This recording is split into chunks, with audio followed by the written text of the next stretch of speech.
நேயர்களுக்கு எனது உள்ளம் கனிந்த வணக்கம். சார், நீங்கள் எதை விதைத்தாலும் அதையே அறுவடை செய்வீர்கள். அறுவடை செய்தே ஆக வேண்டும். ஆட்டுக்கு வால் அளந்து தான் சார் வைக்கப்பட்டிருக்கும்.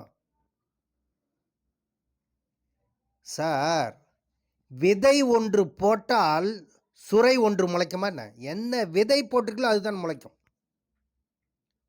எத்தகைய கர்மாவை சுமந்து இந்த உலகத்திற்கு நீங்கள் வந்து இருக்கிறீர்களோ அந்த கர்மா மட்டுமே நிச்சயம் செயல்பாட்டுக்கு வந்தே தீரும் சார். சார், ஒரு மனிதன் ஒரு தாய் வயிற்றிலிருந்து பிறக்க சொல்லவே ரப்பர் ஸ்டாம்ப் அடிச்சு தான் சார் வரான். 12 ராசி கட்டம், 27 நட்சத்திரம், 108 பாதம், 337 அஷ்ட வர்க்க பலன்கள்னு ரப்பர் ஸ்டாம்ப் அடிச்சு தான் சார் இந்த உலகத்துக்கே ஜீவிக்கிறான். அப்போ அந்த மனிதன் போடும் திட்டங்கள் எல்லாம் செயல்பட வேண்டும் என்றால் ஜாதக கட்டத்தில் இருக்கணும் சார் அந்த திட்டம். அப்போ இவர்கள் போடும் திட்டங்கள் எல்லாம் செயல்பாட்டுக்கு வர வேண்டும் என்றால் இவர்கள் என்ன வரம் வாங்கி வந்திருக்கிறார்களோ அந்த கட்டத்தில் இருக்கக்கூடிய திட்டங்கள் தான் நிறைவேறும் என்பது தான் எழுதப்பட்ட விதி. சார், இந்த கேது பகவான் ஒருத்தர் இருக்கார் பாருங்க. அவர் மிகப்பெரிய அளவில் நன்மைகளை செய்யக்கூடிய ஒரே கிரகம் சார். எத்தனை கிரகங்களுக்கும் பலம் வாய்ந்த கிரகம் இந்த கேது தான். கேது தான் சார் அத்தனை கிரகத்தை ஒரு மிகப்பெரிய பலம் வாய்ந்த கிரகம் அது. ஆனால் தான் அது மோட்சஸ்தானம்னு வச்சான். கடைசியில் 12ஆம் இடத்தில் கேது இருந்தால் மோட்சத்தை கொடுக்கும் சொன்னான் சார். அந்த கேது பகவான் எங்கு இருந்தால் நல்லது செய்வார், எப்படி அமர்ந்திருந்தால் நல்லது செய்வார், என்ன செய்வார், எப்படி செய்வார்ன்றது ஒரு ஜாதக கட்டம் தான் சார் ஒவ்வொருத்தருக்கும் மாறுபட்ட பலன்களை கொடுக்கும் சார். ஒருவர் அஸ்வினி நட்சத்திரத்தில் பிறந்திருக்காருன்னா அது கேதுவோட நட்சத்திரம் இல்லையா? அப்போ அவர் முதல்லையே அவர் பிறக்கும் பொழுதே கேது தசையில் தான் பிறப்பார். மகம் நட்சத்திரத்தில் பிறந்திருந்தாலும் கேது தசையில் தான் சார் பிறப்பார். மூலம் நட்சத்திரத்தில் பிறந்திருந்தாலும் கேது தசையில் தான் சார் வருவார். ஒரு முதல் தசையே கேது தசையாக தான் இருக்கும். அப்போ ஒரு ஜாதக கட்டத்தில் கேது எங்கே இருக்க வேண்டுமோ அங்கே இருக்கணும் சார். இப்போ விருச்சிக ராசியில் கேது இருக்காருன்னா உச்சதாரில் இருக்காருன்னு அர்த்தம் சார். இதே ரிஷப ராசியில் கேது இருக்காருன்னா நீச்சம் பெற்று இருக்காருன்னு அர்த்தம். அப்போ ராகு கேதுக்களுக்கு உச்ச வீடு எதுன்னு கேட்டிங்கன்னா விருச்சிக ராசி. அதே ராகு கேதுக்கு நீச்சம் பெற்ற இடம் எதுன்னு கேட்டிங்கன்னா ரிஷப ராசின்னு சொல்கிறாங்க சார் ஜாதகத்தில். அப்போ எந்த இடத்தில் கேது இருந்தால் நல்ல பலன்களை தருவார் தெரியுங்களா?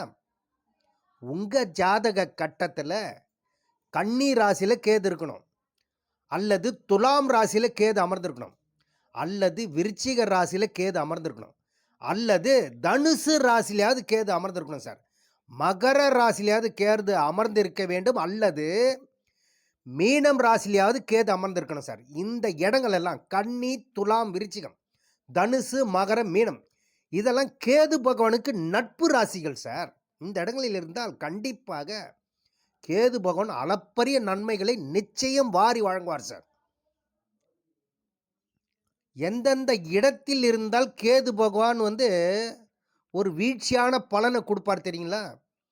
கும்பராசி, மேஷ ராசி, கடக ராசி, சிம்ம ராசிலாம் கேது பகவானுக்கு பகை ஸ்தானங்கள், பகை ராசி. இதெல்லாம் மிதுன ராசியில் கேது இருந்தால் நட்பு ராசி, ரிஷப ராசியில் இருந்தால் கேதுவிற்கு நீச்சம் பெற்ற இடம், விருச்சிக ராசியில் கேது இருந்தால் உச்சதாரில் இருக்காருன்னு அர்த்தம் சார். இந்த கேது பகவான் பார்த்தீங்கன்னாக்கா உங்கள் ஜாதக கட்டத்தில் யாரை சொல்கிறாங்க தெரியுங்களா? அது உங்களுடைய தாய் வழி சொந்த பந்தங்கள், இவர்களை பற்றி சொல்வது தான் சார் இந்த கேது பகவான். உங்கள் தாய் வழி தாத்தா பாட்டியினுடைய ஆதரவு இருக்குதா?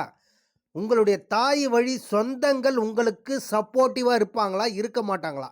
இது சொல்லக்கூடிய இடம் தான் கேது பகவான் நின்ற இடத்தை பொறுத்து தான் இதனுடைய ஆதரவே கிடைக்கும் சார். மோட்சக்காரகன் சார் கேது பகவான். இந்த மோட்சக்காரகன் உங்கள் ஜாதக கட்டத்தில் சரியில்லாத இடத்தில் கேது அமர்ந்திருந்தால் கண்டிப்பாக விஷ பூச்சிகள் மூலமாக விஷக்கடிகள் பிரச்சனையை கண்டிப்பா தூண்டிடுவார் சார். நல்ல இடத்தில் அமர்ந்திருக்கான்னு பார்க்கணும். இவர்கள்லாம் பாருங்க கேது தசைலாம் நடக்குதுனாக்கா, கண்டிப்பா இவர்களுக்கு இந்த பூரான், பாம்பு இதெல்லாம் நெறைய கண்ணுல படும் சார். நீங்க பாருங்க. நீங்க நோட் பண்ணி பாருங்க. அதற்கடுத்து அப்ப இந்த லக்னத்திற்கு எந்தெந்த இடங்கள்ல இருந்தா சார் அது வந்து மிகப்பெரிய ராஜயோகத்த குடுக்குன்னு கேட்டீங்கன்னாக்கா, உங்க லக்னத்திற்கு நீங்க எந்த லக்னனா இருங்க சார். அந்த லக்னத்திற்கு 3ஆம் இடம், 6ஆம் இடம், 10ஆம் இடம், 11ஆம் இடம் என்று சொல்லக்கூடிய உபஜய ஸ்தானத்தில் இதெல்லாம் உபஜய ஸ்தானம் 3, 6, 10, 11ஆம் இடம்லாம் உங்க லக்னத்திலிருந்து உபஜய ஸ்தானத்தில கேது அமர்ந்திருக்கணும். அந்த இடத்துல கேது அமர்ந்திருக்கு சார் எனக்கு. எனக்கு மிகப்பெரிய நன்மைய குடுக்குமானாக்கா, அந்த இடம் பகை ராசியா, நீச்ச ராசியா இருக்கக்கூடாது. 3, 6, 10, 11ல இருந்துட்டா மட்டும் பத்தாது சார். அது கேதுவிற்கு நட்பு ராசியா இருக்கணும். நட்பு ராசினா எந்தெந்த இடம் சொல்லியிருக்கேன் இல்லையா? கன்னி ராசி, துலாம் ராசி, விருச்சிக ராசி, தனுசு ராசி, மகரம் ராசி, மீனம் ராசி, மிதுன ராசி கூட எடுத்துங்க. இந்த இடங்கள்லாம் கேதுவிற்கு நட்பு ராசிகள் சார். இந்த இடங்கள்ல அமர்ந்திருந்தா நல்ல பலன்களை கண்டிப்பாக வலுவா குடுக்கும்னு அர்த்தம். சார் அப்படி இல்ல சார் 3, 6, 10, 11ல தான் இருக்கு. ஆனா, நீங்க சொல்ற மாரி நீச்சம் பெற்று ரிஷப ராசியில இருக்கு. பகை பெற்று கடக ராசியில இருக்குன்னா, பலன் கண்டிப்பாக வலுவான பலன்கள் குடுக்காது. சில நிலைப்பாடுகள ஆராய்ச்சி பண்ணா தான், அதற்கு வீடு குடுத்தவன் எப்படி இருக்காரு, குரு பார்வை இருக்கு. அதெல்லாம் பார்த்து தான் நம்ம பலன சொல்ல முடியும். அப்போ லக்னத்திலிருந்து 3, 6, 10, 11ஆம் இடங்களில் கேது அமர்ந்து அது நட்பு ராசியா இருந்தால், மிகப்பெரிய ராஜயோகத்தை நிச்சயம் குடுக்கும் சார். அதற்கடுத்து உங்கள் லக்னத்திலிருந்து 2ஆம் இடம், 4ஆம் இடம், 5ஆம் இடம், 7ஆம் இடம், 9ஆம் இடம் என்று சொல்லக்கூடிய இந்த ஸ்தானங்களில் உங்க ஜாதக கட்டத்துல கேது பகவான் அமர்ந்திருந்தா, இதெல்லாம் சர்ப்ப தோஷத்தை கொடுக்கக்கூடிய இடங்கள் சார். சர்ப்ப தோஷத்தை நிச்சயம் கொடுக்கும்னு அர்த்தம். அப்ப அந்த இடங்கள்ல அமர்ந்தா திருமண தடை ஏற்படும் சார். கல்வியில தடை ஏற்படும். அதனால இந்த இடங்கள்ல அமர்ந்திருந்தா கவனமா இருக்கணும். இந்த இடங்கள்ல அமர்ந்திருந்தா சில பரிகாரத்தை நீங்க காலஸ்திரி சென்று அந்த காலத்திநாதரை போயிட்டு நீங்க தரிசனம் பண்ணிட்டு வரணும். சரி சார், எனக்கு மிகப்பெரிய ராஜயோகத்த குடுக்கணும் சார். இந்த இடங்கள்ல எதுவுமே இல்ல. எப்படி குடுக்கும்ன்னு கேட்குறீங்களா? அதுக்கும் ஒரு ரகசியம் இருக்கு சார். உங்க ஜாதக கட்டத்துல நீங்க என்ன திதியில பிறந்திருக்கீங்கன்னு பாருங்க. ஒருத்தர் ஒரு திதியில கண்டிப்பா பிறந்திருக்கணும் இல்லையா? ஒருத்தர் நவமியில பிறந்திருக்கலாம், ஒருத்தர் தசமியில பிறந்திருக்கலாம், ஒருத்தர் பிரதமை திதியில பிறந்திருக்கலாம், ஒருத்தர் துவிதியை திருதியில பிறந்திருக்கலாம், ஒருத்தர் திருதியை திதியில பிறந்திருக்கலாம், இன்னொருத்தர் சதுர்த்தசி திதி இப்படி பல திதிகள் இருக்கு இல்லையா? அந்த திதிகள்ல பிறந்திருக்கலாம் நீங்க.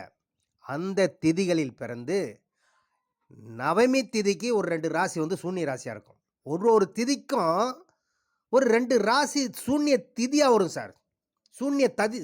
சூன்ய ராசியா வரும். இப்போ நீங்க பிரதமை திதியில பிறந்திருக்கீங்கனாக்கா, துலாம் ராசியும், மகர ராசியும் திதி சூன்ய ராசி சார். நீங்க பிரதமையில பிறந்திருந்தீங்கன்னா, துலாமும் மகர ராசியும் திதி சூன்ய ராசி. துவிதியில பிறந்தீங்கன்னா, தனுசு, மீனம் சூன்ய ராசிகள், விஷ சூன்ய ராசிகள்னுவாங்க. இந்த திதி சூன்ய ராசியில கேது பகவான் அமர்ந்திருக்கா பாருங்க சார். அப்படி அமர்ந்து அந்த கேது தசை வந்துருச்சுன்னு வைங்க, உங்களுக்கு மிகப்பெரிய ராஜ யோகத்தை கொட்டி குடுத்தே ஆக வேண்டும் சார். வக்கரம் பெற்ற கிரகங்களான ராகு, கேதுவிற்கு திதி சூன்ய ராசியில் இடம்பெற்றிருந்தால் கண்டிப்பாக நீங்கள் மிகப்பெரிய அளப்பரிய பலன்களை மற்றவர்கள் வியக்கத்தக்க வகையில் உங்களுக்கு வாரி வழங்கப் போகிறதுன்னு அர்த்தம். சார் அப்படிதான் சார் ஒரு அன்பர் எனக்கு ஒரு 6 மாசம் முன்னாடி எனக்கு கால் பண்ணாரு. அவர் வந்து பார்த்தீங்கன்னாக்கா கடக லக்னம். கடக லக்னத்திற்கு அந்த சந்திரன் பாருங்க, விருச்சிக ராசியில் நீச்சதாரையில் அமர்ந்திருக்கார். விருச்சிக ராசியில் நீச்சதாரையில் அமர்ந்து அவருடைய திதி பாருங்க, தசமி திதி. தசமி திதிக்கு சிம்மமும் விருச்சிகமும் சூன்ய ராசி. இவரோட ஜாதகத்தை எடுத்துட்டு ஒரு ஜோதிடர்கிட்ட போயிருக்காரு. அந்த ஜோதிடர் என்ன சொல்லியிருக்காரு, ஐயா உங்களுடைய லக்னாதிபதி நீச்சதாரையில் அமர்ந்ததினால் அந்த சந்திர திசை வரும் காலங்களில் மிகப்பெரிய வீழ்ச்சியை கொடுத்து சொல்லொன்னா துயரத்தை கண்டிப்பாக கொடுக்கும். ஏனென்றால் உங்கள் லக்னாதிபதியை நீச்சம் பெற்றிருந்தால் லக்னமே அவுட்டு. லக்னமே பலம் இழந்து நிற்குது ஐயா. அதனால் உங்களுக்கு கண்டிப்பாக திதி சூன்ய ராசியில் திதி சூன்ய ராசின்னு அவர் சொல்லலை, அவருக்கு தெரியலையா என்னன்னு தெரியல. ஆக மொத்தத்தில் அந்த சந்திரன் நீச்சம் பெற்றதினால் சந்திர திசை மிகப்பெரிய வீழ்ச்சியை கொடுக்குன்னு சொல்லிட்டார். அவருக்கு ஒரு கவலை, எப்படி தான் இது தெரிஞ்சுக்கணுன்றதுக்காக எப்படியோ என்னுடைய வீடியோவை பார்த்து விட்டு எனக்கு அவருடைய ஜாதகத்தை அனுப்பி வைத்தார். நான் சொன்னேன், ஐயா உங்கள் ஜாதக கட்டத்தில் சந்திர தசை என்னைக்கு வருகிறதோ அன்னிலிருந்து 10 வருடம் மிகப்பெரிய யோகத்தை கொட்டி கொடுக்க போதையான்னு. ஏன்னு கேட்டால் அவருடைய நீச்சம் பெற்ற அந்த சந்திரன் பாருங்க திதி சூன்ய ராசியான தசமி திதியில் பிறந்த அவர் சிம்மமும் விருச்சிகம் திதி சூன்ய ராசியாக வந்ததால் அந்த இடத்தில் நீச்சம் பெற்ற கிரகமான சந்திரன் அமர்ந்திருந்ததால் அந்த சந்திர தசை வரும் காலங்களில் மிகப்பெரிய ஏற்றத்தையும் மாற்றத்தையும் மற்றவர்கள் வியக்கத்தக்க வகையில் உங்களுடைய லக்னாதிபதி பலம் பெற்று வாரி வழங்கப் போகிறார். ஐயா ரெடியா இருங்க இதை அனுபவிக்கிறதுக்குன்னு சொல்லிட்டேன். அவர் ஒரு 4 நாள் முன்னாடி எனக்கு கால் பண்ணி, ஐயா நீங்கள் சொன்ன மாதிரியே என்னுடைய மாற்றம் நன்றாக தெரிகிறது ஐயா, இந்த சந்திர திசை நல்ல நிலையில் ஓடிக்கொண்டிருக்கிறதுன்னு சொல்லியிருக்காரு. அப்போ ஒரு ஜாதக கட்டத்தில் உங்கள் ஜாதக கட்டத்தில் ஒரு கிரகம் நீச்சம் பெற்றோ பகை பெற்றோ வக்ரம் பெற்றோ அல்லது அஸ்தமனம் பெற்றோ ஒரு திதி சூன்யம், நீங்கள் எந்த திதினா இருங்க அந்த திதிக்கு 2 சூன்ய ராசிகள் வரும். அந்த சூன்ய ராசியில் உங்களுடைய நீச்சம் பெற்ற பகை பெற்ற கிரகங்கள் வக்ரம் பெற்ற கிரகங்கள் அஸ்தமனம் பெற்ற கிரகங்கள் அந்த திதி சூன்ய ராசியில் அமர்ந்திருக்கா பாருங்க சார். அப்படி உங்கள் ஜாதக கட்டத்தை திதி சூன்ய ராசியில் இந்த நீச்சம் பெற்ற கிரகங்கள் வக்ரம் பெற்ற கிரகங்கள் அமர்ந்து அந்த தசா காலம் மட்டும் உங்களுக்கு வந்துச்சா பாருங்க சார். அப்படி வருகிறதே என்றால் மிகப்பெரிய அளவில் அந்த தசா காலத்தில் மிகப்பெரிய வளர்ச்சியை மற்றவர்கள் வியக்கத்தக்க வகையில் உங்களை உயர்த்தாமல் போகாது சார். அந்த கிரகம் ராஜ யோகத்தை கொடுத்தே ஆக வேண்டும் என்பது தான் நிதர்சனமான உண்மை. எனவே உங்கள் ஜாதக கட்டத்தில் இதெல்லாம் செக் பண்ணிக்கங்க சார். இதெல்லாம் ஒரு ரகசியங்கள். இந்த ரகசியங்களை உங்களுக்கு இன்றைக்கி உடைக்கிறேன். இந்த மாதிரி திதி சூன்ய ராசியில் அமர்ந்து உங்களுக்கு தசா காலம் தான் வருதா பாருங்கள், மிகப்பெரிய யோகத்தை மற்றவர்கள் வியக்கத்தக்க வகையில் கொட்டி கொடுத்துட்டு போய்டும் சார். சார் எனக்கு கேது தசை நடக்குது சார், வேறு ஏதாவது பரிகாரம் இருந்தால் கொஞ்சம் சொல்லுங்கள் சார், ரொம்ப கஷ்டமாக இருக்குது சார், மனசு வலிக்குது, விரக்தி நிலைக்கு போயிட்டேன் அப்படின்னாலும் சரி, கேது தசையே வந்தாலும் சரி, நல்ல நிலையில் இருந்தாலும் நல்ல நிலையில் இல்லை என்றாலும் சில பூஜை புனஸ்காரங்களை செய்தீர்களே என்றால் மிகப்பெரிய ஏற்றத்தையும் மாற்றத்தையும் கொடுக்கும் சார். இந்த ஒரு மந்திரத்தை சொல்கிறேன், நீங்கள் இந்த பூஜை அறையில் மட்டும் இந்த மந்திரத்தை நீங்கள் மனசுக்குள்ளவே சொல்ல வேண்டும் சார். அந்த மந்திரத்தை 24 முறை காலையில் சூரிய உதயத்திற்கு முன்னாடியே எழுந்து குளித்து விட்டு இந்த மந்திரத்தை 24 முறை சொல்லுங்கள் சார். உங்கள் பூஜை அறையில் வெளியில் கேட்கக்கூடாது, மனசுக்குள்ளவே இந்த மந்திரத்தை சொல்லுங்கள். நான் சொல்லுகின்ற இந்த மந்திரத்தை எழுதி வைத்துக் கொள்ளுங்கள். இது கேது பகவானின் அனுமதியுடன் இந்த மந்திரத்தை உங்களுக்கு சொல்கிறேன் சார். ஓம் அஸ்வத் வஜாய வித்மஹே சூல அஸ்தாய தீமகி தன்னோ கேது பிரசோதயாத். இந்த மந்திரத்தை இடைவிடாமல் காலை மாலை 24 முறை உங்களுடைய பூஜை அறையில் நீங்கள் இதை மனசார ஜெபித்தீர்களே என்றால் நிச்சயம் கேது பகவான் அருள் கண்டிப்பாக உண்டு சார். சரி சார் என்னால் இப்படி ஜெபிக்க முடியாது சார் அப்படின்னாக்கா நீங்கள் என்ன பண்ணணுன்னாக்கா கும்பகோணம் பக்கத்தில் கும்பகோணம் அருகில் கீழ்பெரும்பள்ளம்னு ஒரு இடம் இருக்குது சார், கேது பகவானுடைய ஆலயம் இருக்குது. அந்த ஆலயத்தில் சென்று கேது பகவானை தரிசனம் செய்துட்டு வாருங்க சார். இதுவும் ஒரு நல்ல பரிகாரம். சார் எனக்கு அவ்வளோ தூரம்லாம் போக முடியாது சார் அப்படின்னாக்கா அப்போ நீங்கள் என்ன பண்ணணும்னு கேட்டிங்கனாக்கா, அப்போ என்னால் கேது பகவானுடைய மந்திரத்தையும் சொல்ல முடியாது, கேது பகவான் கீழ்பெரும்பள்ளமும் போயிட்டு என்னால் தரிசனம் பண்ணிட்டு வர முடியாதுன்னு சொன்னீங்கன்னாக்கா, உங்கள் ஊரில் பக்கத்தில் அல்லது உங்கள் வீட்டு பக்கத்தில் ஏதாவது அரச மரத்துக்கு அடியில் விநாயகர் சிலை இருக்கும். அரச மரத்துக்கு கீழே விநாயகர் இருப்பார் இல்லையா, அந்த விநாயகருக்கு அருகம்பில் சார்த்தி மனதார வழிபடுங்கள் சார். ஏனென்றால் 9 கோலும் அவனுடைய கட்டுப்பாட்டில் தான் சார் இருக்கும். கணபதியினுடைய கட்டுப்பாட்டில் தான் 9 கோலுமே இயங்கும். சுழலும் கோள்கள் அவன் சொல் கேட்கும். ஆனால் தான் காலையில 6 மணிக்குள்ளாகவே நீங்கள் குளித்துவிட்டு, அரச மர விநாயகர போயிட்டு அவருக்கு ஒரு சொம்பு தண்ணி ஊத்தி குளிப்பாட்டி, சீராட்டி, பாராட்டி அவருக்கு ஒரு டவல் ஒண்ணு கட்டுங்க இடுப்புல. விநாயகருக்கு கட்டிட்டு, ஒரு பச்சை அரிசி ஊற வச்ச பச்சை அரிசிய உடைச்சு எடுத்துட்டு போங்க. எடுத்துன்னு போயிட்டு விநாயகர சுத்தியும், அந்த அரச மரத்த சுத்தியும் 3 முறை போடுங்க சார். எறும்புகளுக்கு தானம், தர்மம் செய்யுங்க சார். இதை தினம் தினம் செய்தாலும் மிகப்பெரிய அளவில் அந்த கேது பகவான் மகிழ்ச்சி அடைவார் சார்.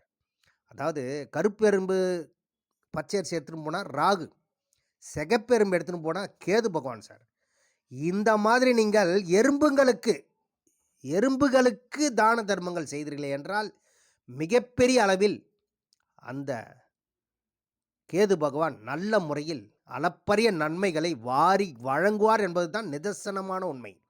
எனவே நேயர்களே, உங்க ஜாதக கட்டத்துல கேது பகவான் எந்த இடத்தில் இருக்கிறார் என்று பாருங்க. திதி சூன்ய ராசியில் இருக்கிறாரா, அல்லது உபஜய ஸ்தானத்தில் இருந்து யோகத்தை கொடுக்க போகிறாரா என்று செக் பண்ணிக்கிங்க.